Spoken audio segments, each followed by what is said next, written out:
पुढच्या बातमीकडे वळूयात। महाराष्ट्रामध्ये उद्या 13 लोकसभेच्या जागांसाठी मतदान होणार आहे आणि त्यापैकी 6 लोकसभा मतदारसंघ हे मुंबईमधले आहेत।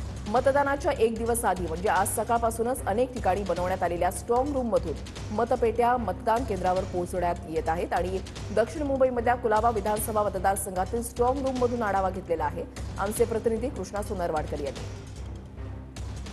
महाराष्ट्रात उद्या 5व्या टप्प्यातल्या 13 जागांसाठी मतदान होणार आहे आणि मुंबईत सुद्धा निवडणुकीची धामधूम आपल्याला पाहायला मिळते आहे। निवडणुकीच्या एक दिवस आधी जे स्ट्रॉंग रूम आहेत तिथून ईव्हीएम मशीन जे आहेत त्या प्रत्येक मतदान केंद्रावरती पोहोचवण्याचं कामकाज हे सकाळपासून सुरू झालेलं आहे।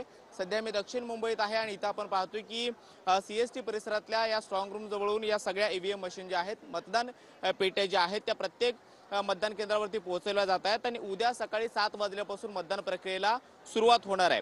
ही निवडणूक अत्यंत चुरशीची असणार आहे आणि त्यामुळे जे निवडणूक आयोगाचे अधिकारी आहेत किंवा शासनाने ज्या ज्या सरकारी कर्मचाऱ्यांवरती जबाबदारी ही दिलेली आहे त्या अधिकाऱ्यांच्या माध्यमातून आता आपण पाहतोय की ईव्हीएम मशीन म्हणजेच मतदान ज्या काही पेट्या आहेत त्या आता प्रत्येक मतदान केंद्रावरती पोहोचवण्याचं कामकाजाला सुरुवात झालेली आहे।